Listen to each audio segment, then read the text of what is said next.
First tonight to the scathing report that's found what it calls critical concerns over a number of self-inflicted deaths at HMP Leeds. The prison watchdog that wrote the report says that a lack of investment was exacerbating an already very difficult situation caused by overcrowding and the reliance on infrastructure that's almost 2 centuries old. Well, sadly, the report has come as no surprise to the mother of one prisoner who took his own life there, and she's now calling for urgent action.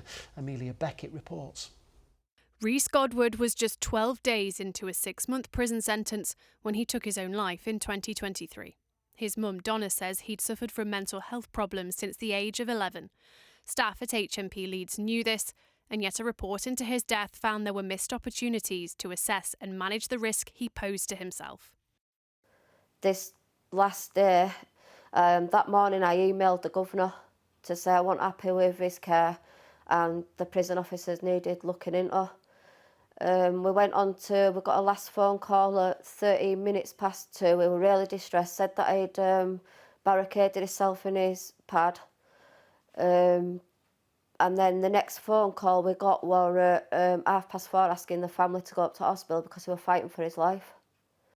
Rhys was one of 5 self-inflicted deaths at HMP Leeds in 2023. Last year, that rose to 6, and today a prison's watchdog warned that number is of critical concern. The report from the Independent Monitoring Board said a lack of funding and resources was exacerbating an already very difficult situation caused by overcrowding and a building more than 180 years old.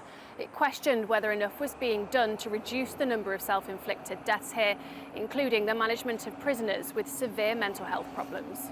We've identified that in circumstances where within the prison, the healthcare team within the prison identifies that the prisoner requires specialist mental health care within the secure mental hospital estate, it is taking an extraordinary long period of time before those prisoners get a bed within that estate. We're talking months. Do you think if that was improved, the number of self-inflicted deaths would reduce?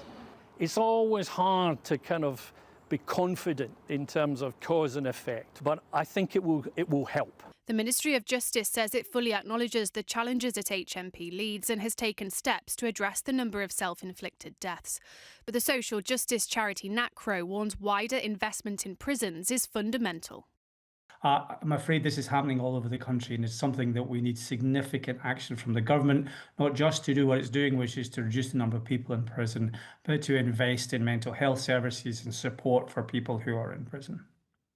Donna's son was supposed to be in prison for 6 months. Now she faces life without him. And without proper investment, this report finds efforts to help others like him will continue to be undermined. Amelia Beckett, ITV News, Leeds.